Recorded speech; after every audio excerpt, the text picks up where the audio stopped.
ሰላም ጤና ይስጥልን አድማጮቻችን፣ እንደምንሰነበታችሁ። ይህ የሳምንታዊው የኢንተርኔት ራዲዮ ሆርን ፍሪኩዌንሲ ነው።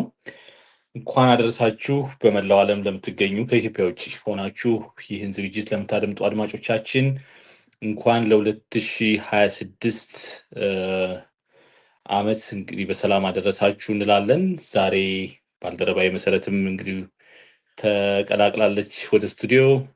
እኔ ኤርሚያስ ሙልጌታ ነኝ፣ ኤድመንተን ካናዳ ከሚገኘው ስቱዲዮአችን፣ እንዲሁም መሰረት ሲያትል ዋሽንግተን ከሚገኘው ስቱዲዮአችን ተገኝታለች። ጠፋ ሰው እንኳን ደህና መጣሽ መሰረት። እንደምን ሰነበታችሁ አድማጮቻችን? ሀይ ኤርሚ፣ ሃፒ ኒው ይር። እንደምን አለ እንደምን ሰነበታችሁ አድማጮቻችን። ፐርሰናል በሆኑ ጉዳዮች እና ከአቅም በላይ በሆነ ጉዳይ ለተወሰኑ ሳምንታት አልነበርኩም። ያው ኤርሚያስ ብቻውን ስቱዲዮን ወጥሮ ይዞ እንደነበረ እናንተም ምስክር ናችሁ። በዚህ አጋጣሚ ኤርሚ በጣም ማመስገን እፈልጋለሁኝ። አምባክ እንኳን ደህና መጣሽ መሲ። ያው ተናፍቀሽ ነበረ በእርግጥ እስኪ ሃቭ ዩ ባክ ኤንድ ያ ዛሬ እንግዲህ ምን ይዘን መጣን? የ2026 የመጀመሪያው እንግዲህ ዝግጅታችን ነው። አመቱን እንግዲህ ያሳለፍነውን አመት 2025ን ሸኝተን 2026ን ስንቀበል ባሳለፍነው አመት የፈረንጆቹ አመት ማለት ነው ቀጠናዊ ጉዳዮች፣ ሀገራዊና ቀጠናዊ ጉዳዮች ምን ይመስሉ እንደነበረ በተለይም ደግሞ እንግዲህ ያው በምጣኔ ሀብት በኢኮኖሚና በፖለቲካው እንዲሁም በዲፕሎማሲ በኩል ያሉትን ነገሮች ለመዳሰስ እንሞክራለን ዛሬ። ከዛ አስቀድሞ ያው እንግዲህ ሳምንታዊ አበይት ነጥቦችንም እንደዚሁ ለማንሳት እንሞክራለን። በተለይ ደግሞ የሳምንቱ መነጋገሪያ ሆኖ የነበሩት የቀድሞ የትግራይ ጊዜያዊ አስተዳደር ፕሬዚደንት የነበሩት ጌታቸው ረዳ እና አሁን ደግሞ ያው በወቅቱ የምስራቅ አፍሪካ የጠቅላይ ሚኒስትሩ የምስራቅ አፍሪካ ጉዳዮች አማካሪ ሆነው እያገለገሉ የሚገኙት ጌታቸው ረዳ ከኤንቢሲ ኢትዮጵያ ጋር የነበራቸው ቆይታ በሁለት ክፍል የነበራቸው ቆይታ በእርግጥ በጣም ብዙ አነጋጋሪ ነገሮችን ይዘው የመጡበት ነበረ። ይናገሩት ያነሷቸው የነበሩት ነጥቦችም እንደዚሁ ድሮ ከምናውቃቸው በተለይም ደግሞ በጦርነቱ ወቅት እናውቃቸው ከነበሩት አይነት አቶ ጌታቸው በእጅጉ የተለዩ እንደነበሩ ማሳያም ነው። ብዙ ያነሷቸው ነጥቦችም አሉ።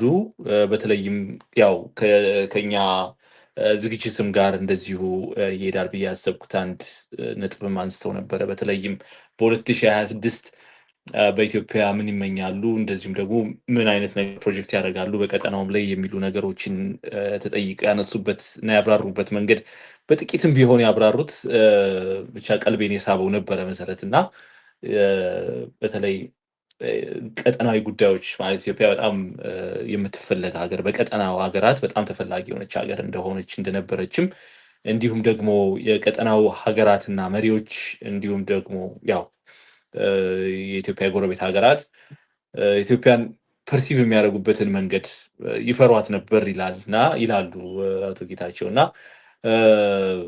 ያ ከሚሆን እርስ በርስ የተደጋገፈ አንዱ በአንዱ ላይ በጣም የተገናኘ የተያያዘ ኢንተርዲፐንደንት የሆኑ አሰራሮች ቢኖሩና አብረው ተደጋግፈው ተጋግዘው ማደግ የሚቻልበት አሰራር ቢፈጠር መሪዎቻችን እንዲያውም ቬሪ ወርድ ያሉት ምንድን ነው መሪዎቻችን ያው አንዳንዴ ፉከራ ነገርም አያጣቸውም ይላሉና ያለፉትን መሪዎች እንግዲህ አሁን ያሉትን ጠቅላይ ሚኒስትር እንግዲህ መሆኑ ነው ትንሽ ሸንቆጥ ያደርጉበትም ነገር ይመስላል እና እርስ በራስ አብረው ተደጋግፎ የሚያድጉበትን ነገር እንዲኖር እመኛለሁ ያሉበትን ነገር ማንሳት ያስፈልጋል ማለት ነው። የሳምንቱ እንግዲህ ኢትዮጵያ ላይ ያየሁት ነጥብ የአቶ ጌታቸው ኢንተርቪው ስለነበረ በዚሁ በእኔ በኩል ያለውን ጨርሳለሁ። በዚህ ያው አቶ ጌታቸው ረዳ በቅርብ የነበራቸው አልጀዚራ ላይ የነበራቸው ከመሀዲ ጋር የነበራቸውን ቆይታ ጨምሮ ስናይ አሁን በስልጣን ላይ ካሉት ከጠቅላይ ሚኒስትር አብይ ጋር ጥሩ ወዳጅነት ላይ እንዳሉ ለመረዳት እንችላለን። አይ ሪሜምበር መሀዲ ጋርም የነበረው ኮንቨርሴሽን ላይ ጠቅላይ ሚኒስትር አብይ ጓደኛዬ ነው ወንድሜ ነው አይነት እንድምታ ያለው ንግግር ሲናገሩ ነበርና ሶ ከዛ በመነሳት ብዙ የሚያስደንቅ ነገር የለውም። ግን ደግሞ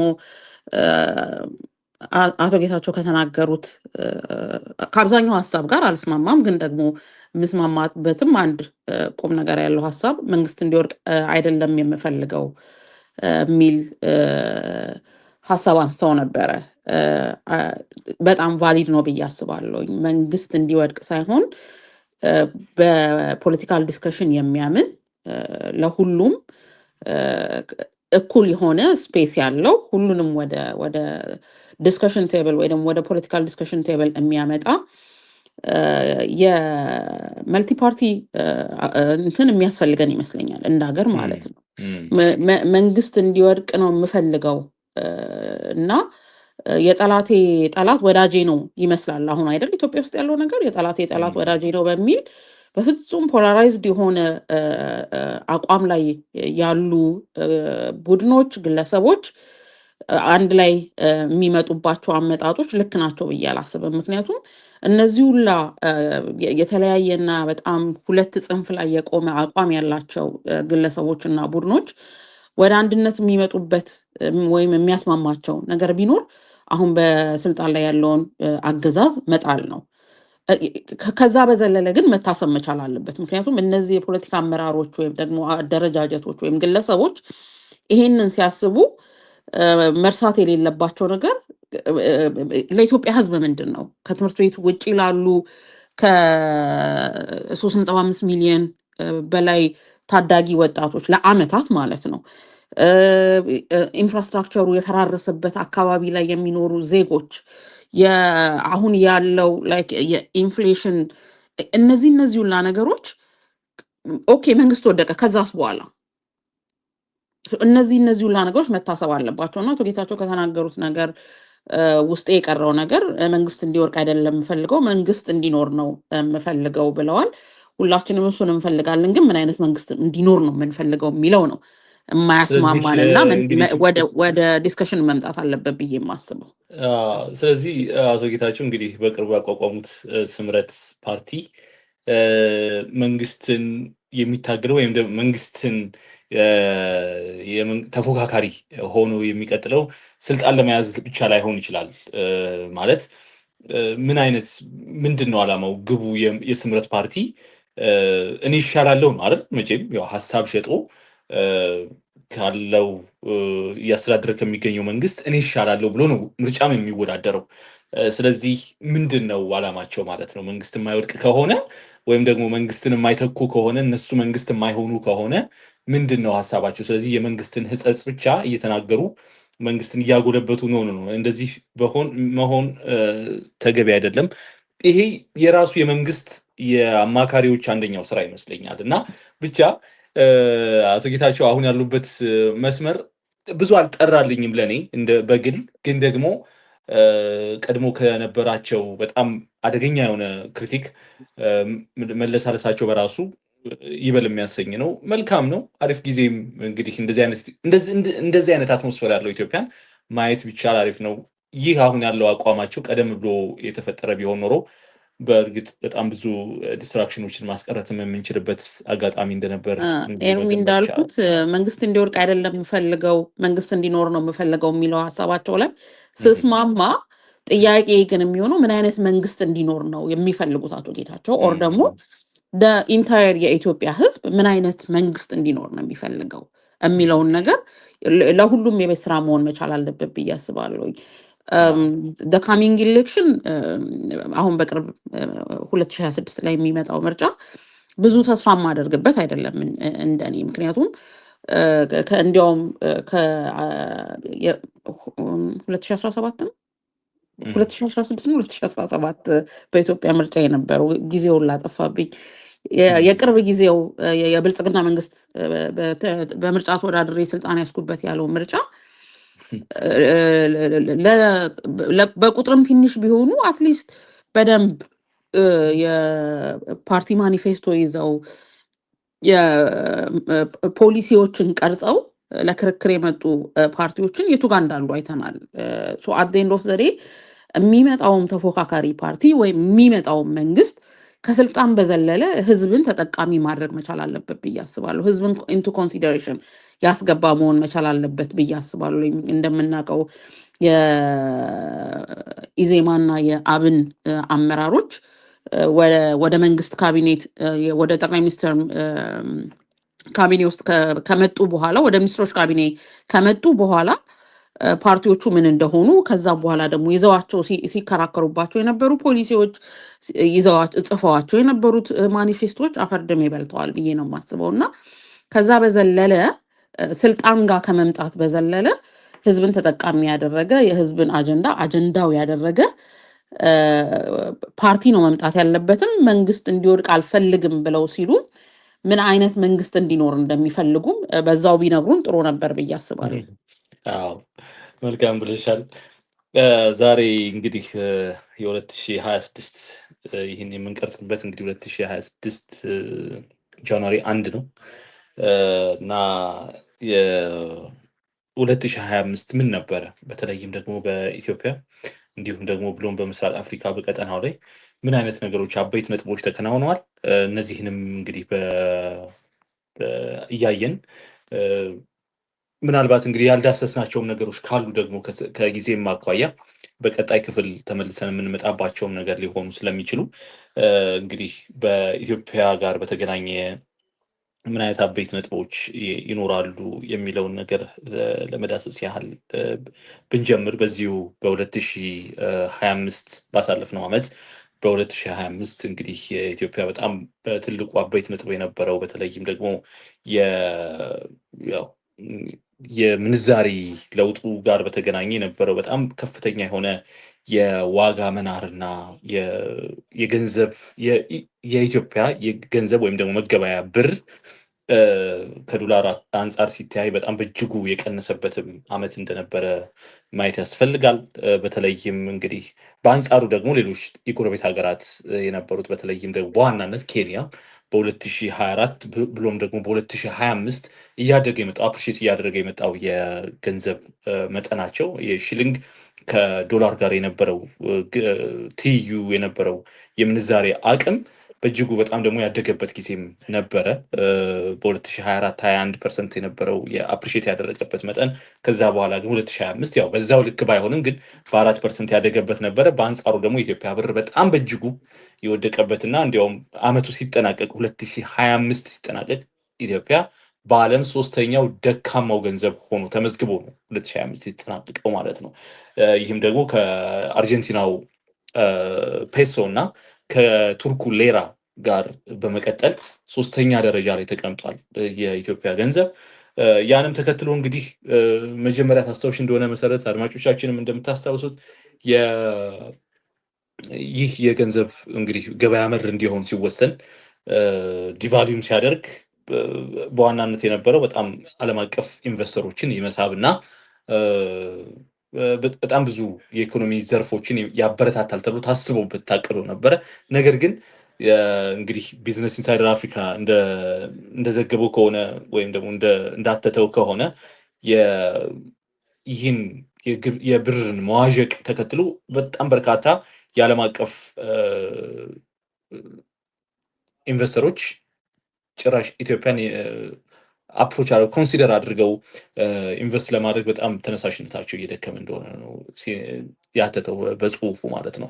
ስለዚህ 2025 በእርግጥ በኢትዮጵያ በኢኮኖሚው ዘርፍ በጣም ይህ ነው የሚባል እመርታ ያልታየበት፣ በአንጻሩ ይህ ሁሉ ሆኖ በእርግጥ ያው በኋላም ላይ እናነሳዋለን። ነገር ግን ይህ ሁሉ ሆኖ ኢትዮጵያ ያው በኤክስፖርት ግን በጣም በርካታ ገቢዎችንም እንደዚሁ ያገኘችበትም ዓመት እንደነበረ ደግሞ በዚሁ ማሳየት ያስፈልጋል። ቢከዝ የቡና ምርት፣ ሌሎች በጣም ኤክስፖርት የተደረጉ አይተሞች በሙሉ በጣም ብዙ አይነት ገቢዎችም የተገኙበትም ዓመት ነበረ። አጌንስት ኦል ኦድስ ይህ አበረታች ነገር ታይቶበት የነበረ ዓመት ነው። ነገር ግን በዋናነት በአፍሪካ ግን በጣም የሚያሳዝነው የነበረው የደቡብ ሱዳኑ ፓውንድ እና የኢትዮጵያ ብር ነው። በጣም ደካማው ብር ሆኖ የተጠናቀቀው በጣም ዲፕሪሼት እያደረገ ከዶላር አንጻር በነበረው ትይዩ በጣም ዲፕሪሼት እያደረገ የቀጠለው የነበረው በ2025 የኢትዮጵያ ዶላር እና የኢትዮጵያ ብርና የደቡብ ሱዳኑ ፓውንድ ነበረ። እንግዲህ ያው የደቡብ ሱዳን ችግር የምናውቀው ነው። በአንድ አይተም ብቻ ነበረ ዲፌንድ የተደረገው ኢኮኖሚያቸው በዋናነት እሱም እንግዲህ ነዳጅ ነው። ስለዚህ በተለይም ደግሞ የኖርዝ ሱዳን ኮንፍሊክት ነበረ በጣም በዋናነት አፌክት አድርጎት የነበረ። ስለዚህ በአንድ አይተም ላይ ዲፔንድ ያደረገችን ሀገር ነው እኛን ሊያመሳስሉ የነበረበት እንትን ማለት ነው። ቢካዝ ላለፉት በጣም በርካታ ዓመታት አሁንም በብጥብጥና ባለመረጋጋት ውስጥ ያለች ሀገር ነች ደቡብ ሱዳን። ኢትዮጵያ ደግሞ በጣም በቀጠናው በጣም በትልቅ ኢኮኖሚና እያደገ የአፍሪካ ታይገር ኢኮኖሚ ሲባልም እንደነበረ የምናስታውሰው ነው። በእርግጥ ከጦርነቶቹ መነሳት በኋላ የኢትዮጵያ ኢኮኖሚ በእጅጉ ነው እያሽቆለቆለም የመጣው የነበረው። ነገር ግን ከዛ በኋላ ያው አሁን በነገራችን ላይ ኤርሚ ከ2018 ጀምሮ ነው የኢትዮጵያ ኢኮኖሚ ማሽቆልቆል የጀመረው። ያው ከዛ በኋላ በእንቅርት ላይ ጆሮ ደግፍ ነገር ሆነና ግጭቶቹም የራሳቸውን ኮንትሪቢሽን ኖራቸው ፕራዮሪቲ ሽፍት ተደረገ ከኢንፍራስትራክቸር ወደ ዲስትራክሽን ዌፐን ወደ መግዛት ዞረ እና እሱ ሲጨማመርበት እየባሰ ሄደ እንጂ የብልጽግና መንግስት ወይም ደግሞ 2018 ላይ የሽግግር ወይም ደግሞ ሽግግርም አልነበረም። አክቹዋሊ እነሱ ሽግግር ይሉታል እንጂ ከ2018 ጀምሮ አሁን በስልጣን ላይ ያሉት ጠቅላይ ሚኒስትር አብይ ከመጡ ጀምሮ የኢትዮጵያ ኢኮኖሚ በጣም በማሽቆልቆል ላይ ነው ያለው። በሚገርም ሁኔታ ግን 2025 በጣም መጥፎ የሚባል አመት ነበር። የሪከቨር የምናደርግበት ላይ ሆፕ የምናደርግበት አመት ከማንሰራራት ይልቅ ይሄ ጸንቶ ለመኖር ላይክ ኤግዚስት ለማድረግ ኢኮኖሚውም ማህበረሰቡም የታገለበት አመት ነበረ። ላይክ አይ ዋዝ ሆፒንግ በጣም 2025 ላይ ላይክ ኢኮኖሚው ሪከቨር ማድረግ ይጀምራል። ምክንያቱም ግጭቶቹ እየቀነሱ ነበር የመጡት። አትሊስት ፉል ፍሌጅ የነበረው የትግራይ ዋር ከቆመ በኋላ ትግራይ ነው ያልኩት እንጂ አማራና ኦሮሚያ ላይ ያሉትን ነገሮች አላልኩኝም። ግን ተስፋዎች ነበሩን። ግን ኢንስቴድ ኦፍ ሪከቨሪ 2025 የኢንዱራንስ የጽናት የትግል አመት ሆኖ ነው ያለፈው። የኢንፍሌሽኑ ይዞት የመጣው ነገር የገንዘብ የመግዛት አቅሙን በጣም አውርዶታል። ኦልሬዲ እሱ መሆኑ ደግሞ ሰዎች በጣም ብዙ ነገር ኮምፕሮማይዝ እንዲያደርጉ አድርጓል። የውጭ ምንዛሬው እና የገንዘቡ መውደቅ የምግብ ዋጋ ላይ ከፍተኛ ንረት ጨምሯል። ነዳጅ ላይ የነበረው ሰብሲደሪ ተነስቷል። ስለዚህ የነዳጅ ዋጋ በየጊዜው እየጨመረ ነው። የነዳጅ ዋጋ ጨመረ ደግሞ ማለት የትራንስፖርት ዋጋ የከተማ ውስጥ የዕለት ከዕለት እንቅስቃሴ የታክሲ ዋጋ ጨመረ ማለት ነው። ከዛ ጋር ተያይዞ ሰዎች ኤግዚስት ማድረግ አለባቸው። ስለዚህ የሚያከራዩት የቤት ኪራይ ላይ ኪራይ ጨምረዋል። በደሞዝ የሚኖረው ሰው ደግሞ ደሞዙ አልጨመረም። ስቲል የዌጅ ወይም የሳላሪ እንትኑ ኢንክሪመንቱ በጣም ትንሽ ነው እና እነዚህ ነገሮች ተደማምረው ሰዎችን ይሄ ኔጌቲቭ ኮፒንግ ስትራቴጂ ዴቨሎፕ እንዲያደርጉ አድርጓቸዋል። ለምሳሌ በጣም ስንሰማቸው የነበሩ ነገሮች ነበሩ አይደለ? እዛው የሚሰሩበት ቢሮ ውስጥ ማደር፣ ምግብ ላይ ሚል መዝለል፣ ቁርስ ከተበላ ምሳ አይበላም፣ ምሳ ከተበላ ራት አይበላም አይነት ነገር ልጆችን ከፐብሊክ እና ፕራይቬት ስኩሎች እያስወጡ ወደ ምንድነው ወደ ፐብሊክ ስኩሎች ማምጣት፣ ከፕራይቬት ስኩሎች እያወጡ ወደ ፐብሊክ ስኩሎች ማምጣት። እነዚህ ነገሮች ባይት ሰልፍ የምጣኔ ሀብት ውድቀቱ ወይም ደግሞ መንገጫገጩ የፎሬን ከረንሲው ሾርቴጅ ልክ ቅድም ስትል እንደነበረው ኤክስፖርት ያደረግነው ነገር ጥሩ ቢሆንም የፎሬን ከረንሲው ሾርቴጅ ደግሞ ባይት ሰልፍ ኢምፖርት የሚደረጉ በጣም ብዙ ለዴይሊ ኮንሰምሽን የምንጠቀምባቸው እንትኖች ማቴሪያሎች ኢምፖርት የምታደረግ ሀገር ናት ይዘው ኢትዮጵያ እና ከምግብ ዘይት ጀምሮ ማለት ነው። ከምግብ ዘይት ጀምሮ በጣም ይሄ በየቀኑ ለዕለት ኑሯችን የምንጠቀምበትን ነገር ኢምፖርት የምታደርግ ሀገር ናት እና የፎሬን ከረንሲው ሾርቴጅ ባይት ሰልፍ ይዞት የመጣው ገበያው ላይ የፈጠረው ስትረስ ቀላል አልነበረም። በነፍት ኦፍ ማክሮ ሌቨል ሪፎርምስ ደግሞ ገና ኢንቱ እንትን አይደለ ሪሊፍ አይደል ገና ያለው ወደ እንትኑም የመጣ አይደለም። እነዚህ ሁላ ነገሮች ተጨማምረው አንኢምፕሎይመንቱ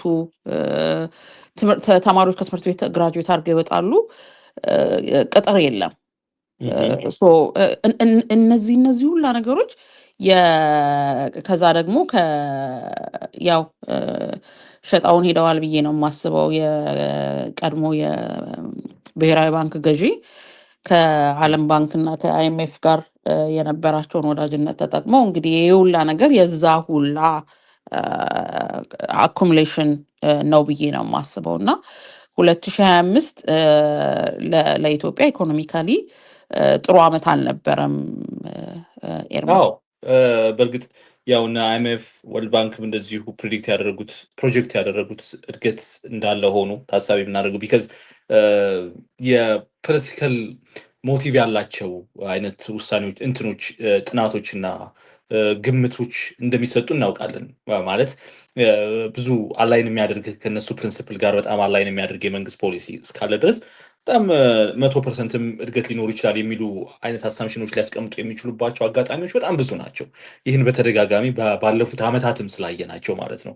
በእርግጥ በእያንዳንዱ የድሃ ጓዳና ጎድጓዳ የሚታይ አይነት የኢኮኖሚ እድገት አለ ወይ የሚለው ነገር እንዳለ ሆኖ ሌላ አከራካሪ ነጥብ እንደሚሆነው ሁሉ ነገር ግን እነሱም ደግሞ ፕሮጀክት ያደረጉት በኢትዮጵያ ላይ ይከናወናል ይታያል ያሉት ነጥብ እንዳለ ሆኖ ይታያል ያሉት የኢኮኖሚ እድገትም እንደዚሁ መነሳት ያስፈልገዋል ማለት ነው። ከዛ በተጨማሪ እንግዲህ ወይም በተቃራኒ ከኢትዮጵያ ወጣ ስንልም በራሱ የኢስት አፍሪካን እንግዲህ ማርኬት እናየዋለን እና በዋናነት በጣም ጠቅለል አድርገን ለማየትም ስለሚያስፈልግ የኢስት አፍሪካ ኮሚኒቲ የሚባል አንድ ቡድን አለ። ያው ኦፍኮርስ ስብስብ ነው፣ አገራት ማህበር አላቸው። ኢትዮጵያ የለችበትም እዛ ላይ አንፎርቹኔትሊ። እነዚህ ሀገራት ግን በጣም በዓለም አቀፍ እንግዲህ በ2025 በጣም ትልቁ በዓለም አቀፍ ደረጃ ሲታሰብም ወይም ደግሞ የዓለም አቀፍን የንግድ ሚዛን አዛብቷል ተብሎ የሚታሰበው የዶናልድ ትራምፕ ወደ ስልጣን መምጣትና እሱንም ተከትሎ ደግሞ በየሀገራት ላይ የተጣለው ታሪፍ በጣም የብዙዎችን የኢኮኖሚ የንግድ እንቅስቃሴ በእጅጉ የጎዳበትና የጎሸመበት ነበረ እና ከዛም ውስጥ እንግዲህ ያው ዓለም እየተናጋ ነገር ግን የኢስት አፍሪካ ማህበረሰብ በእጅጉ እንዲያውም ሬዚሊየንት የሆነ ኢኮኖሚ ያለው ነው ይላል የዩኤንኢሲ ሪፖርት። እና ከዛ ውስጥ የኢስት አፍሪካ ኮሚኒቲ ሀገራት ብዙዎቹ እርስ በራሳቸው ባለው የኢኮኖሚ ትስስር በኋላ ላይ በእርግጥ እንመጣበታለን በዲፕሎማሲም በፖለቲካውም ስንመጣና በነበራቸው ግንኙነት ብዙ የኤክስፖርት አቅማቸው ያደገበት በተለይም ደግሞ ዲአርሲ በጣም በዚህ ሁሉ ኮንፍሊክት መካከል ነገር ግን ከአሜሪካን ጋር የነበራት ግንኙነት የንግድ ትስስር በእጅጉ ያደገበትም ዓመት እንደነበረ እንደዚሁ ማንሳት ያስፈልጋል። በቢሊዮን ዶላሮች ጭማሪ ያሳየበት እና እንደዚሁም ደግሞ ሊዲንግ ኤክስፖርተርስ ከመሆን የቀጠናው ወይም ደግሞ የስብስቡ የኢስት አፍሪካ ኮሚኒቲ በጣም ትልቋ ኤክስፖርተር ወደ አሜሪካ የላከችም እስከ መባል ላይ ደረሰችም ነበረች። ከዛ ውስጥ እንግዲህ በዋናነት ደግሞ ሌሎቹ እርስ በርስም ባላቸው ግንኙነት እነ ታንዛኒያ እነ ኬንያ በጣም ትልቁ እና ዩጋንዳ ከ1 እስከ 3 ያለውን ቦታ ይይዛሉ፣ የቀጠናውን በኤክስፖርት አይተማቸው ማለት ነው። እርስ በርስ በነበራቸው የግንኙነት የንግድ ትስስር ማለት ነው። ስለዚህ ኢስት አፍሪካ ከሞላ ጎደል ክፉ አልነበረም ለቀጠናው።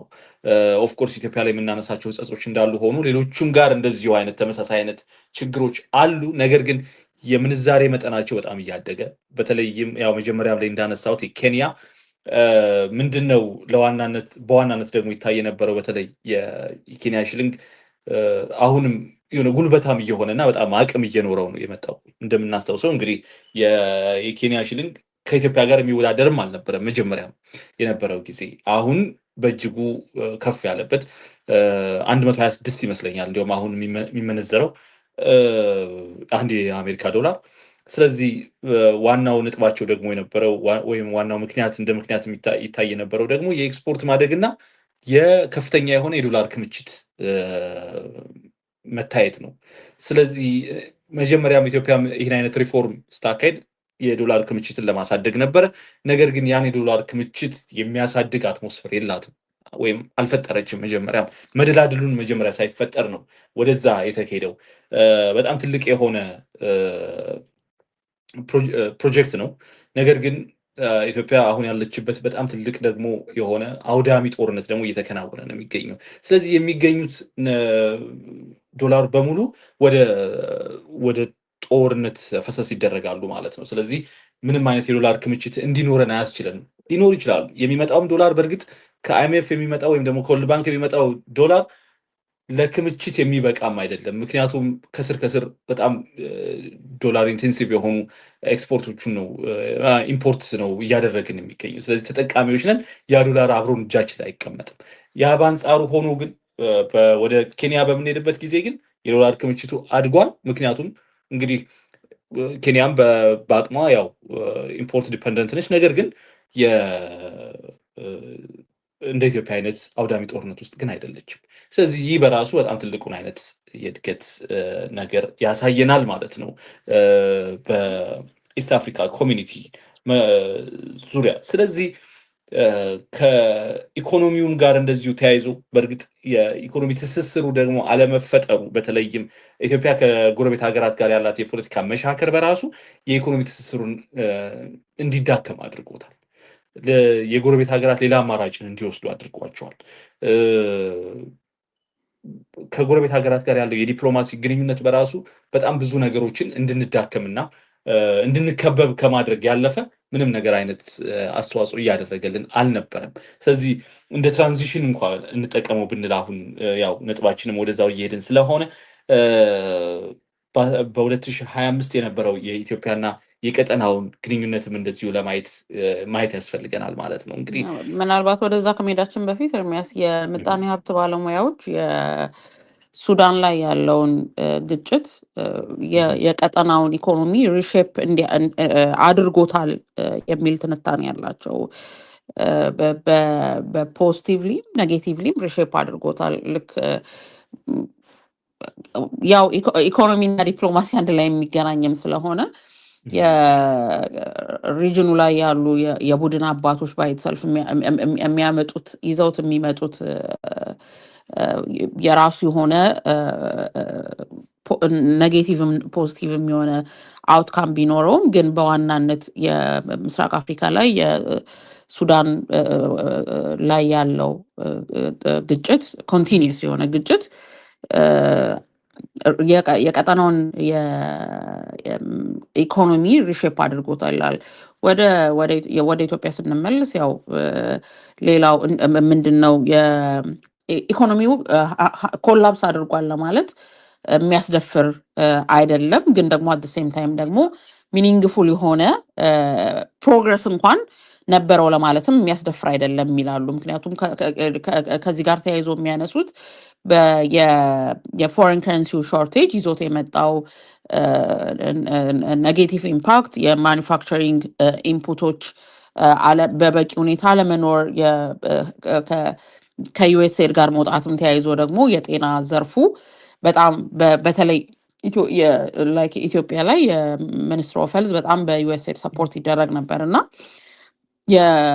የጤና ዘርፉ በዋነኝነት በዩኤስኤድ ይደገፍ የነበረ የጤና ዘርፍ ፋርማሲውቲካልስ ኢምፖርት ላይ በጣም ኔጌቲቭ ኢምፓክት ነበረው። ኢነርጂ እና ሎጂስቲክ ላይ እንደዚሁ የሚያነሱት ነገር አለ። የኤክስፖርትም ኮምፒቲቲቭነሳችን በጣም ሎ ነበረ 2025 ላይ። ግን ዊዝ ኦል ዲስ ኮላፕስ አድርጓል ለማለት አያስደፍርም። አት ሴም ታይም ግን ሚኒንግፉል የሆነ የሪከቨሪ ጆርኒ እንኳን አለው ብሎ ለመናገርም በዛው ልክ አያስደፍርም ብለው ያነሳሉ። ያ በእርግጥ ልክ ነሽ እንዳልሽው ያው የዲፕሎማሲ ግንኙነት በራሱ በጣም ብዙ ነገሮችን ስለ ዲፋይን ስለሚያደርግ ምክንያቱም እንደዚህ የመቀራረቡ አንዱ በአንዱ ላይ ማለት በጣም ዲፐንደንት የሆኑ ግንኙነቶች ምክንያቱም የኢኮኖሚክ ዲፕሎማሲ በጣም ስትሮንግ ነው የሚሆነው። እንደምታየው እንግዲህ ለምሳሌ እንዲህ በጣም ዓለም ላይ ካለው ጃይንት የሆኑ ኢኮኖሚ አንቀሳቃሾች እነ አሜሪካንም ሆነ ቻይናን ብታይ በሁለቱ መካከል ያለው በጣም ትልቅ የሆነ የርዕዮተ ዓለም ልዩነት ቢኖራቸው እንኳ ነገር ግን አንዱ አንዱን ትቶ መኖር እስከማይችሉ ድረስ በጣም በቢሊዮን እና በትሪሊዮን ዶላር የሚገመት የንግድ ልውውጥ አላቸው። ስለዚህ የርዕዮተ ዓለም መለያየት በራሱ እነሱን አላቃቃራቸውም ወይም ደግሞ ሌላ ነገር አላደረጋቸውም። በቃ ይኖራሉ፣ ፍትጊያው እንዳለ ነው። ነገር ግን የቢዝነስ ወይም ደግሞ የንግድ ትብብራቸው ግን አለ፣ ሁለቱንም ይዟቸው ቆሟል።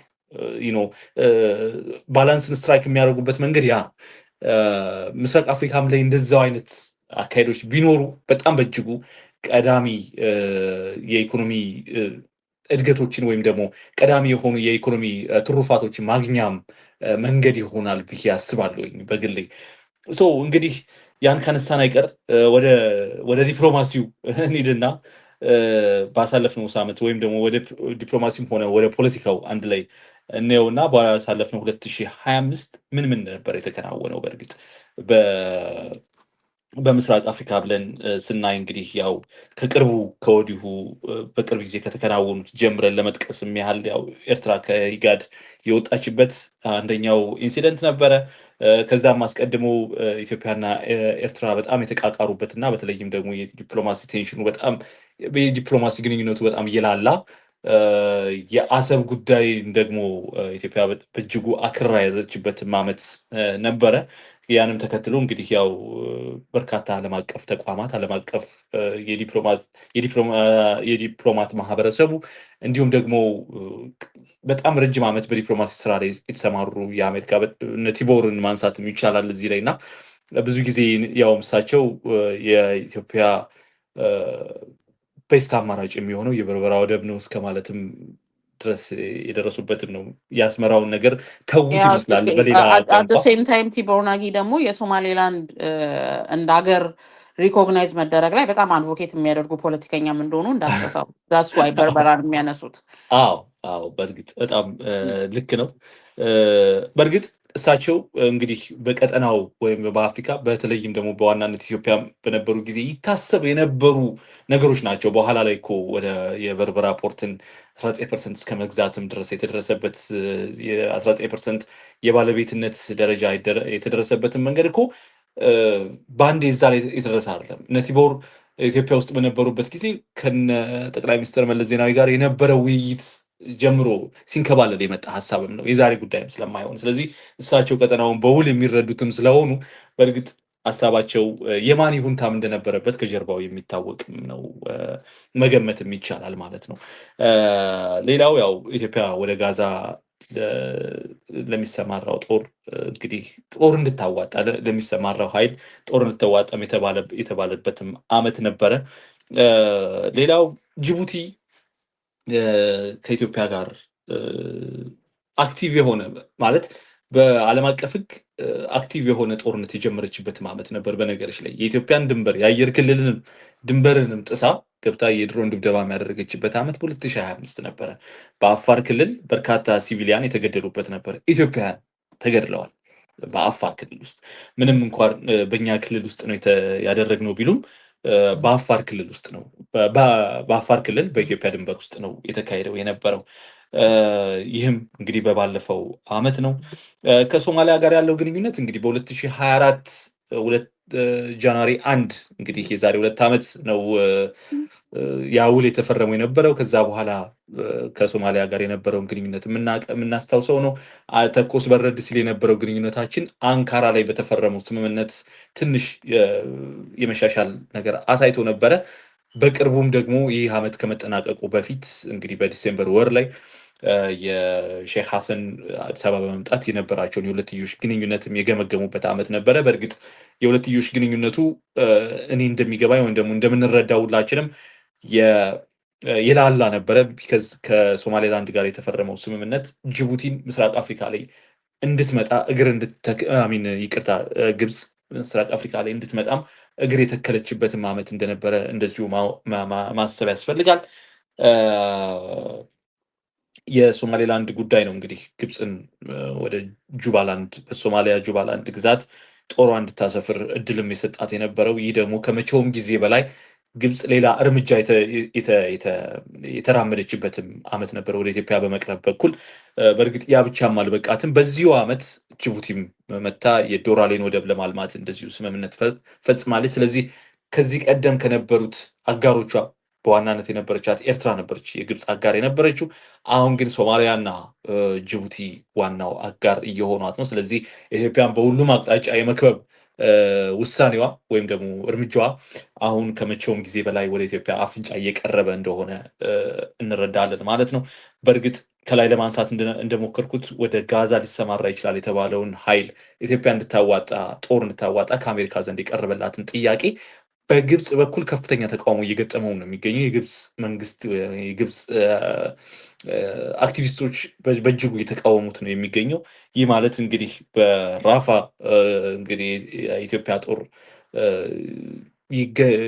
ይንቀሳቀሳል ማለት ለግብፅ ግብፅ ድንበር ላይ ይንቀሳቀሳል ማለት ነው በራሱ። ስለዚህ ሲግኒፊካንሱ ራሱን የቻለ ሌላ ነጥብ ነው ማለት ነው። በእርግጥ ይሄ ብቻውን ራሱን የቻለ ትንታኔም ስለሚኖረው የሚደገፍ ነው የሚደገፍ አይደለም ሌላ ሀሳብ ነው። ሌላው በ2025 እንግዲህ የዲአርሲ እና የሩዋንዳ ችግር የምናውቀው ነው። በእርግጥ በዚሁ ዓመት ለመፍታትም ተሞክሮ ነበረ በዶናልድ ትራምፕ አማካኝነት። ነገር ግን ያ ብዙ ሳይዘልቅ እንግዲህ አሁንም ወደ ጦርነት ተገብቷል። የሱዳን ደግሞ በጣም አሰቃቂ የሆነው የኤልፋሽር ግድያና ጭፍጨፋም እንደዚሁ የተከናወነበት በ2025 ነበረ። ከዛው በተጨማሪ የደቡብ ሱዳን እና የዩጋንዳ ጦር በደቡብ ሱዳን መመደቡ ወይም ደግሞ ዲፕሎይ መደረጉ በራሱ ራሱን የቻለ ሌላ አበይት ነጥብ ነበረ። በነገሮች ላይ መሰረት የአማጺ ኃይሎች በሪክ ማቻር የሚመራው አማጺ ኃይል ወደ ጁባ እየገሰገሰ ነው የሚለውን እና የሳልቫኪርን መንግስት በጣም አደጋ ውስጥ ጥሏል ተብሎ ሲታሰብ የዩዌሪ ሙሴቪኒ መንግስት እንግዲህ በአስቸኳይ በጣም ዌል ትሬንድ የሆኑ ኃይሎቹን በጁባ አሰማርቶ ነበረ። ይህንም ተከትሎ ከዩናይትድ ኔሽን ጭምር በጣም ትልቅ ወቀሳ እየደረሰበትም ነው የሚገኘው የዩጋንዳ መንግስት። ነገር ግን አሁንም እዛ የተገኘ ነው ይላሉ የጦሩ ቃል አቀባይ፣ እዚህ ጁባ የተገኘ ነው ሰላም ልናስከብር አይደለም ይላሉ። በግልጽ ቋንቋ እኛ ሳልቫኪርን ዲፌንድ ልናደርግ ነው የተገኘ ነው እስከ ማለትም የደረሱበት ነው። ስለዚህ የ2025 አንደኛውም ነጥብ ሆኖ ተመዝግቧል። አንደኛው አበይት ጉዳይ የቀጠናው አበይት ጉዳይ ሆኖ ተመዝግበው ነበረ። የታንዛኒያን ድህረ ምርጫም ውዝግብ የምናስታውሰው ነው። አሁንም ድረስ እንግዲህ ምስራቅ አፍሪካዊት ሀገር በጣም በሰላም ስትሞካሽ የነበረች ሀገር ነች። ነገር ግን አሁን በጣም ብዙ አይነት በሺዎች የሚቆጠሩ የተገደሉባት የሳሚያ ሱሉሁ መንግስት ደግሞ ያው ምርጫውን አሸንፊያለሁ እና መቀጠል አለብኝ እየመራው መቀጠል አለብኝም እያለ እንግዲህ በግድ ይመስላል እየመራ ያለበትም ደረጃ ላይ ነው ወይም ደግሞ ሁኔታ ነው የሚታየው። በአንጻሩ ደግሞ የቻዴማ ተፎካካሪ ፓርቲ ደግሞ እንግዲህ ሁሉን አቀፍና ሀቀኛ ምርጫ እየጠራ ነው የሚገኘው። በተለይም ደግሞ የአፍሪካ ህብረትና ሌሎች ዓለም አቀፍ ተቋማት ምርጫው እንዲታዘቡና እንዲያስፈጽሙም እንደዚሁ ጥሪ እያቀረበ ይገኛል። ከዛ በተጨማሪ ግን በእኔ በኩል በጣም ትልቅ ጉዳይም እያየሁ ስለነበረ ነው የኢጋድ በ2025 ኢጋድ በአንድም ሆነ በሌላ መልኩ ሚናው በጣም እየደበዘዘብኝ መምጣቱን ምናልባትም አንቺ ማስተውልሽ ከሆነ መሰረት አላቅም። የኢጋድ በጣም መደብዘዝ በጣም እያሳሰበኝም የመጣ ጉዳይ ነው። በጣም ፓወርፉል እና ትልቅ አቅም የነበረው የሪጂናል ድርጅት ነው፣ ተቋም ነው። ነገር ግን በጣም እየደከመብኝና በአንጻሩ ደግሞ የኢስት አፍሪካ ኮሚኒቲ የሚባለው ቡድን በጣም እየጎለበተ የመጣበት አካሄድ ነው እያየው የነበረው። በዚህ መልኩ እንግዲህ ምን አይነት ነገሮች እየተሰሩ እንደሆነ ወይም ደግሞ በተለይም ደግሞ ኢትዮጵያ በጣም በቀጠናው ካላት ተሰሚነትና ትልቅ ሚና አንጻር ኢጋድ ላይ የነበራትም ኢንፍሉዌንስ በጣም የሚናቅ አልነበረም እና ነገር ግን አሁን ባይ ዲዛይን በሚመስል መልኩ የኢጋድ ሮል ትንሽ እየተዳከመብኝ መጥቷል እና በ2025 የኢጋድን መዳከም እና በጣም መደብዘዝ በውል የታዘብኩበትም ዓመት እንደነበረ እዚሁ ጋር መጥቀስ ያስፈልገኛል ማለት ነው። ኦቨር ቱ ዩ መሰረት። ኤርሜስ ከኢጋድ የበለጠ ኢጋድ ሪጅናል ብሎክ ነው። ኮንቲኔንታል ኢንስቲትዩሽኑ ኤዩ በጣም የደበዘዘበት እና በጣም ፓወርለስ ጥርስ የሌለው አንበሳ የሆነበትም ዓመት ነበር። በነገራችን ላይ 2025 ወደ ቀጠናው ስንመለስ በኦቨርኦል የምስራቅ አፍሪካ ወይም ደግሞ የሆርን ኦፍ አፍሪካ ሪጅን አንድ አይነት ፓተርን ይዞ ነው ያለቀው። 2025 ላይክ ኢመርጂንግ የሆነ የሚመስል አዲስ አይነት የሚመስል ግን ደግሞ ወጥ የሆነ ፓተርን ነበረው። እሱ ምንድን ነው? የኤግዚኪቲቭ ዶሚነንስ ኦቨር ሌጅስሌቲቭ ነበር የነበረው። ህግ አውጪው እና ህግ አስፈጻሚው ጋር ያለው የፓወር ኢምባላንስ ፒውርሊ የታየበት ዓመት ነበር ነው ብዬ የማስበው። የሴኪሪቲ ኢንስቲትዩሽኖች አክሮስ ዘ ሪጅን ፖለቲካሊ ኮንትሪቢዩት ሲያደርጉ የነበረበት ወቅት ነበር። የሌጋል የህግና የአስተዳደር መዋቅሮች ደግሞ የሲቪክ ስፔሱን ወይም ደግሞ የሲቪል ማህበረሰብ ድርጅቶችን በጣም ናሩ ያደረገበትም ዓመት ነበር እና የሲቪከስንም አኑዋል እንትን እያየው ነበረ፣ አኑዋል ሪፖርት እያየው ነበር እና የኛ ኦልሞስት አሁን ክሎዝድ ሆኗል። ላስት ይር ኦልሞስት ክሎዝ ነበር የ2024 2025 ላይ ክሎዝድ ሆኗል የኢትዮጵያ ሲቪክ ስፔስ አኮርዲንግ ቱ ሲቪከስ። ግን ይሄ የኢትዮጵያ ብቻ ሳይሆን ይሄ አክሮስ ሪጅን ሆርን ኦፍ አፍሪካ ሪጅን እንደ ፓተርን ላይክ አንድ አይነት ፓተርን ይዞ የነበረው ነገር ሌጋልና አድሚኒስትሬሽን ቱሎችን የሲቪክ ስፔሱን ለማጥበብ ሲጠቀሙባቸው ነበር። ሶ ይሄ በደንብ የኦቶሪታሪያን ቴክኦቨር በጣም በብዙ የተስተዋለበት ኮንስቲቱሽን በየሀገራቱ አንደርማይን የተደረገበት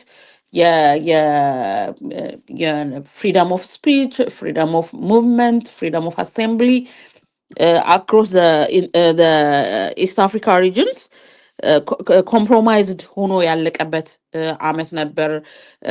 ወደ ኢትዮጵያ ስንመጣ የፖለቲካል ይሄ አንዲፋይንድ የሆነ ፖለቲካል ኮንሶሊዴሽኑን በተለይ ደግሞ የፌዴራል ፓወር ስቲል የፌዴራል መንግስት የኃይልን ሴንትራላይዝድ አድርጎ መያዙ፣ ለፖለቲካል ዲያሎግ ምንም አይነት ስፔስ አለመስጠቱ፣ ይሄ እርስ በርስ ቅድም ስለው እንደነበረው በመንግስትም በኩል ከማን ጋር ልደራደር የሚል ነገር አለ።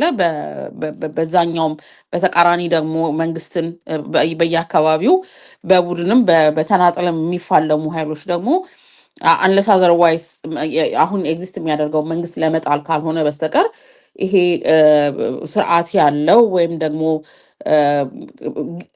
ግብ ያለው ወይም አላማ ያለው የፖለቲካል ዲያሎግ ዝግጁ እንዳልሆኑ በብዙ አይተንበታል። አክሮስ ሆርን ኦፍ አፍሪካ የኦፖዚሽን ፓርቲዎች እና የሚዲያ ኢንዲፔንደንሲ በዛው ልክ ደግሞ በጣም ኮንስትሬን ፌስ ያደረገበትም ዓመት ነበረ። በየሀገራቱ በሚባል ሁኔታ የኢንዲፔንደንት ሚዲያዎች የታፈኑበት፣ ጋዜጠኞች ከየሀገራቱ የተሰደዱበት የታፈኑበትም ዓመት ነበር 2025። የአጌን ወደ ኢትዮጵያ ስመለስ የዚህ ፖስት ኮንፍሊክት ይሉታል። ስቲል ኢትዮጵያ የትኛው ፖስት ኮንፍሊክት ውስጥ እንዳለች አላቅም። ምክንያቱም አክቲቭ ኮንፍሊክቶች ስቲል አማራና ኦሮሚያ ላይ ስላሉ ማለት ነው። የትግራይ ጦርነት ወይም ደግሞ የፕሪቶሪያ ስምምነት አንደኛ አግላይ ነበረ። ግጭቱ የነበረው አፋር፣ ትግራይና አማራ ላይ ቢሆንም ድርድሩ የነበረው በትግራይና በፌዴራል መንግስት ብቻ ነበር። የሁለቱን ክልል ሪፕሬዘንታቲቮች አግልሏል። ከረንትሊ ማን ነው አማራና ኦሮሚያ ስቲል ይሄ ሰስቴን ያደረገ ግጭት ያለባቸው አካባቢ ናቸው። ግን የፖለቲካ ተንታኞች አሁንም ስለ ኢትዮጵያ ሲያወሩ ስለ ፖስት ኮንፍሊክት ስታብላይዜሽን ምናምን ያወራሉ እና ስቲል እሱ ለእኔ ትንሽ እንትን ይለኛል።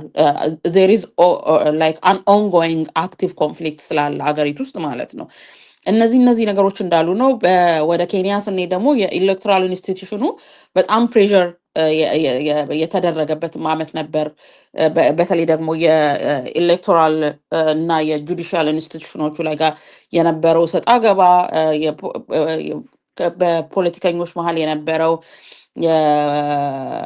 የፖለቲካል ኤሊት ይዘውት የቆሙት ፖላራይዝድ የሆነ ሀሳብ ኤንድ ደግሞ የሌጋል ኤንድ ፓርላሜንታሪ ማኑቨሩም ቀላል አልነበረም፣ በተለይ ቱ ማኔጅ ዘ ኦፖዚሽን ማለት ነው። ከዛ ጋር ተያይዞ ኬንያ ላይ በ2025 ደግሞ ለረጅም ጊዜ ፖለቲካ ውስጥ አክቲቭ የነበሩ አሁን በስልጣን ላይ ያሉት ፕሬዚዳንት ዊሊያም ሩቶንም ኮምፒት ያደርጉ የነበሩት ራይላ ኦዲንጋም ያለፉበት ዓመት ነበር። በጣም አስደንጋጭ ነበር። እሱም የኡጋንዳ ጉዳይ አሁንም በጣም ዩዌሪ ሙሴቬኒ አሁንም ከስልጣን መውረድ አይፈልጉም። ሂ ሪሜንድ ኢን ፓወር።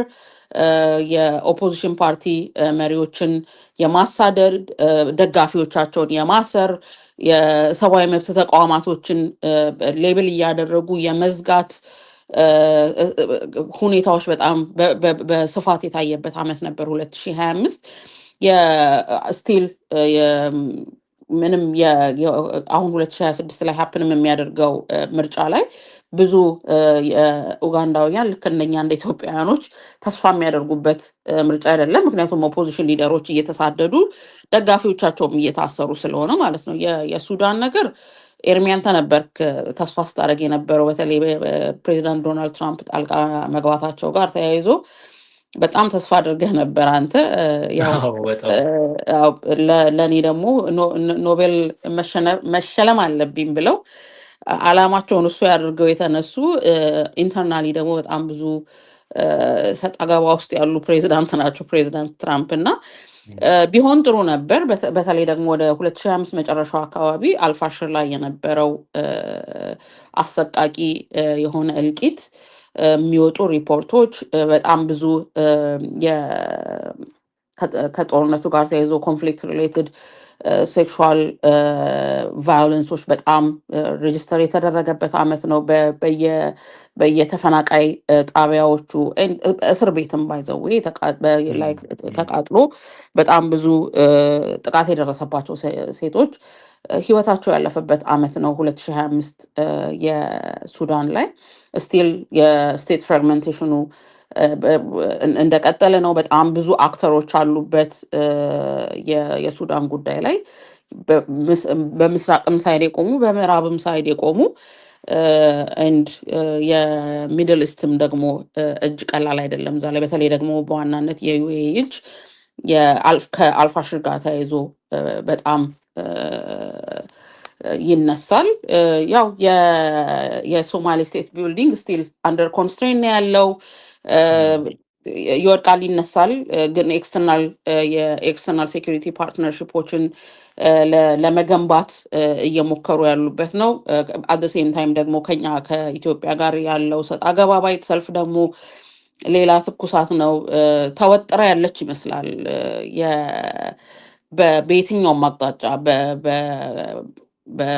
ከደቡብ ሱዳን ሳይድም የደቡብ ሱዳን ታጣቂዎችና ኃይሎች ጋምቤላ ሪጅን ውስጥ እያደረሱ ያሉትን ጥፋት ላይክ ሪሰንትሊ ሀፕን ያደረገውን እናውቃለን። ከሶማሌ ጋር በሶማሌላንድ ጉዳይ ሰሞኑን በነገራችን ላይ ትንሽ ግራ ሲያጋባኝ የነበረ አንድ ጉዳይ አለ። የእስራኤል ያለ ሶማሌላንድ የሰጠችውን እውቅና ተከትሎ በጣም ኦፒኒየናቸው ማሰር ያደርጋል ብዬ የማስባቸው የኢትዮጵያ ልሂቃን ላይክ ፈንጠዝያ አይነት ነገር እያየው ነበር። አይዶ ነው የሶማሌላንድ እንደ ሀገር እውቅና ማግኘት ለኢትዮጵያ ምን እንደሚያመጣ ኦር ደግሞ አሁን ኦልሬዲ ላለንበት ከሶማሌ ጋር ለገባንበት መወጠር ከኤርትራ ጋር ላለው ግጭት በዚህ በኩል ከሱዳን ጋር ላለው ግጭት ምን ኮንትሪቢዩት እንደሚያደርግ ፖዚቲቭሊ ምን ኮንትሪቢዩት እንደሚያደርግ አም ስቲል ፐዝልድ ለማየት ሪሰርች አዎ ለማድረግ እየሞከርኩኝ ነው። ግን እሱ ትንሽ ስትሬንጅ ሆኖብኛል ለእኔ የአንዳንድ ሰዎች እንዳልኩ ኦፒኒየናቸው ማተር ያደርጋል ብዬ የማስባቸው ሰዎች ደግሞ በዛው ልክ እንትን ሲሉ ምናልባት ሚስ ያደረግኩት ነገር ካለ ለማለት እየሞከርኩኝ ነው። የኢስት አፍሪካ ኮሚኒቲ በነገራችን ላይ በዋናነት ስቲል እየጠየቅኩኝ ነው ያለሁት። የሚያስረዳኝ ሰው እየፈለግኩኝ ነው። ውጭ ጉዳይ ሚኒስቴር የሚሰሩ ወዳጆቼንም እየጠየቅኩኝ ነው ያለሁት። ለምንድነው ኢትዮጵያ አባል ማትሆነው? የኢስት አፍሪካ ኮሚኒቲ አባል ማትሆነው? ምክንያቱም አንድ ፓስፖርት ሁላ አላቸው። ኤርሚ ኢፍ ዩ ጌት አ ቻንስ አንድ ብሉ ፓስፖርት አላቸው። የኢስት አፍሪካ ኮሚኒቲ ሜምበር አገራት ፓርላማ አላቸው። የኢስት አፍሪካ ኮሚኒቲ ፓርላማ አለ። በደንብ ላይክ ኤቭሪ ይር እያደገ ስትሮንግ እየሆነ እየመጣ ነው። ግን ስቲል አሁንም የበጀት ኮንስትሬንስ የኮሚኒቲውም ላይ የኢጋድም ላይ በደንብ ሪፍሌክት ያደርጋል። ምክንያቱም የበጀት ፕራዮሪቲው ወደ መከላከያ ወይም ደግሞ ወደ ሴኪሪቲው ኢንክላይን አድርጓል እና የግላቸው ሴኩሪቲ ወደ ማደራጀት ሂዷል። በዋናነት ምንድን ነው የኢሊጂቢሊቲ ክራይቴሪያ ተደርጎ የሚቀመጠው የስዋሂሊ ቋንቋ ተናጋሪ ሀገራት ናቸው የኢስት አፍሪካ ኮሚኒቲ ሜምበርሽፕ ውስጥ ያሉት የሚል መልስ ነው ያገኘሁት። ግን አም ስቲል አስኪንግ የተለያየ አይ ቲንክ የፖሊሲ ለውጥ ወይም ደግሞ የፖሊሲ አለመጣጣም እንዳለ ገምታለሁ። ወይም ደግሞ እንደዛም አይነት ምክንያቶችም ይቀመጣሉ። ኢትዮጵያ የምትከተለው ፖሊሲ እና ምናልባት ደግሞ ማህበሩ ወይም ስብስቡ ኮሚኒቲው የሚከተለው ፖሊሲ ያለመጣጣም እና ኢትዮጵያ ለኔጎሽዬሽን የማታቀርብበት ነጥብን የሚጣረስ ነው የሚሉም እንደዚሁ ምክንያቶችም ይላሉ። ነገር ግን የጠራ ነገር በእርግጥ እስካሁንም አላገኘሁም። እሱ በእኔም በኩል እንደሱ የጠራ መልስ ለማግኘት አልቻልኩም።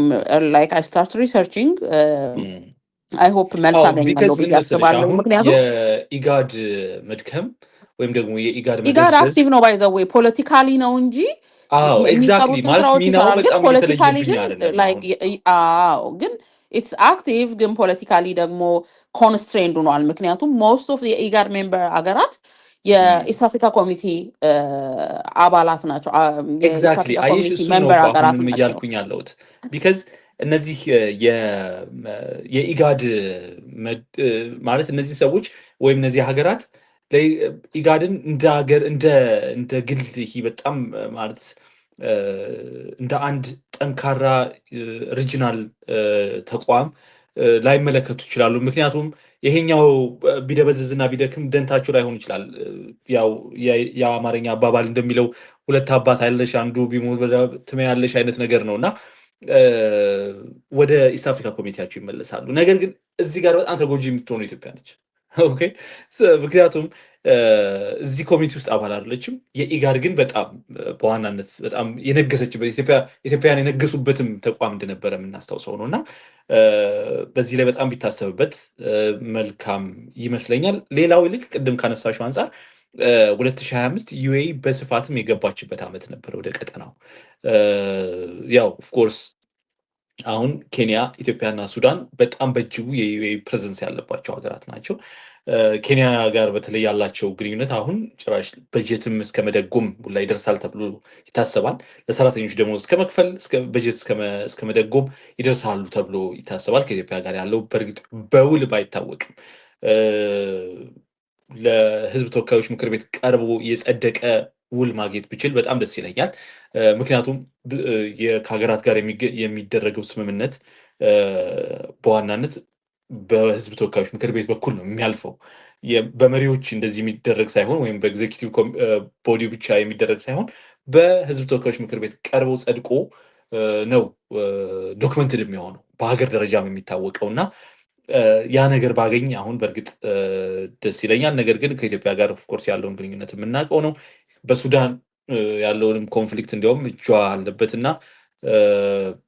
አርኤስኤፍ የተባለውን የአማጺውን ቡድን በመምራት በኩል በመደገፍ በኩል በጣም ሰፊ ሚና አላትም ተብሎ ይታሰባል። ከዛም ጋር በተገናኘ በርካታ የስልክ ልውውጦችና ግንኙነቶች ከአሜሪካ ውጭ ጉዳይ ሚኒስትርም ጋር እንደዚሁ ይደረግ እንደነበረ የቅርብ ጊዜ ትውስታ ነው እና በ2025 የዩኤኢ ፕሬዘንስ እና በጣም አራጊ ፈጣሪነት በቀጠናው ላይ በጣም ከፍተኛ እንደነበረ እንደዚሁ ማሳየት ያስፈልጋል። ለማሳረጊያ ያህል ደግሞ ኢትዮጵያ እንግዲህ ካሏት እሺ ቀጥ ይመስል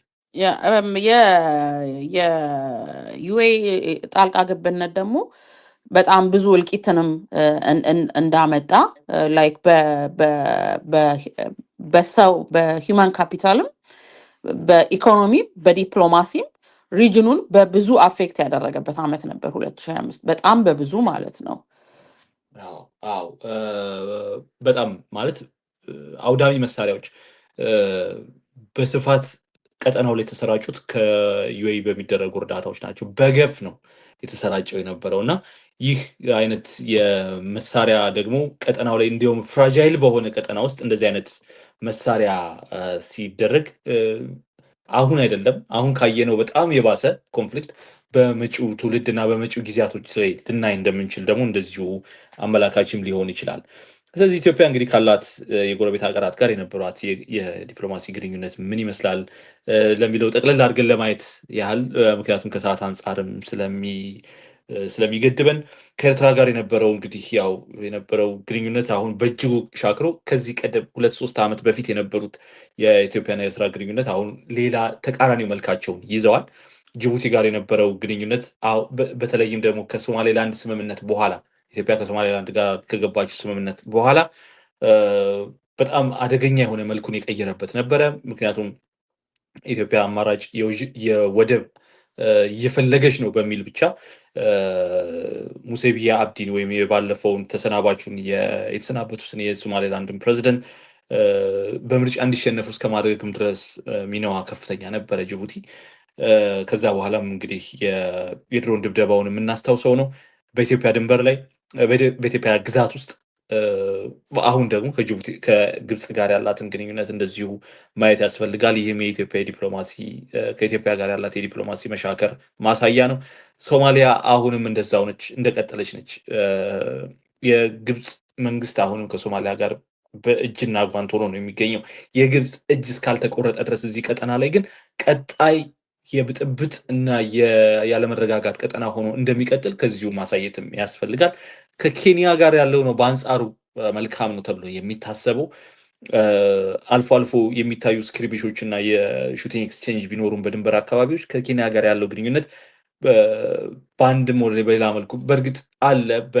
በደህንነት መስሪያ ቤቶቻቸው መካከል ያለው ሪፍት አለ፣ አንዳንድ አለመግባባቶች አሉ። ነገር ግን ያም ሆኖ በአንጻራዊነት የሚሻል ዲፕሎማሲያዊ ግንኙነት ያለው ከኬንያ ጋር ነው። ሌላው ያው የደቡብ ሱዳን ጋር ነው። ደቡብ ሱዳን ፕራክቲካሊ ኢትዮጵያን ወራለች። በነገሮች ላይ በጋምቤላ እና በደቡብ ምዕራብ ኢትዮጵያ ክልሎች የጋምቤላ የደቡብ ሱዳን ታጣቂዎች አሁንም በኢትዮጵያ ክልል ውስጥ ነው የሚገኙት። አንዳንድ ቦታዎችን ተቆጣጥረው እንዲያውም ባንዲራ ሰንደቅ ዓላማቸውን እስከ መስቀልም የደረሱበት ነው። ይህም ደግሞ በህዝብ ተወካዮች ምክር ቤትም ተወካዮችም እንደዚሁ ቋሚ ኮሚቴዎች ታይቶ የተገመገመና የታወቀ ጉዳይም ነው። ሪፖርትም የተደረገ ጉዳይ ነው። ነገር ግን አሁንም ታጣቂዎች ይገኛሉ ማለት ነው። ከሱዳን ጋር ያለው ግንኙነት ያው እንደምታውቂው ነው። ሁላችንም እንደምናስበው ከአልቡርሃን ጋር በግልጽ የአልቡርሃን መንግስት ኢትዮጵያ ከመንግስታቸው ጋር በተቃራኒ እንደቆመች በተደጋጋሚ የተናገሩት ጉዳይ ነው የሚገኘው። ከዚህም ጋር ተገናኝቶ በቅርቡ በቤኒሻንጉል ጉሙዝ ክልል ይጀመራል የተባለው በዩኤኢ ድጋፍ ይጀመራል የተባለው የአርኤስኤፍ መሰልጠኛ ተቋም ራሱን የቻለ ሌላ የዲፕሎማሲ ቁርሾን የሚቀሰቅስና በቀጣይ ቀጠናው ላይ ለሚኖረው አለመረጋጋት ኢትዮጵያ አይነተኛ ማለት ኢትዮጵያ በዚህ አይነት ካራክተር ተደርጋ አታውቅም።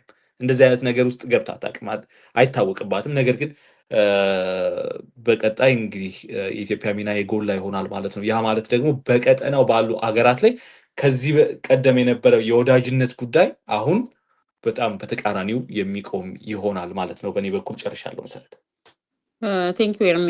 ካለን ሰዓትም አንጻር ብዙ የምጨምረው ነገር አይኖርም። ምናልባት 2025 ባይዘወይ በጣም ብዙ ነገር ሀፕን ያደረገበት አመት ነው። አንድ አመት ብቻ አይመስልም እና በሚቀጥለው ሳምንት ግን በተለይ በዋናነት ኢትዮጵያ ላይ 2025 በጤና በፍትህና በትምህርት ተቋማት ላይ ምን አይነት ለውጦች ነበሩ፣ ምን ይመስል ነበር የሚለውንና በአጠቃላይ ደግሞ በምስራቅ አፍሪካ ላይ የ2026 ፕሮጀክሽናችንን ይዘን እንቀርባለን።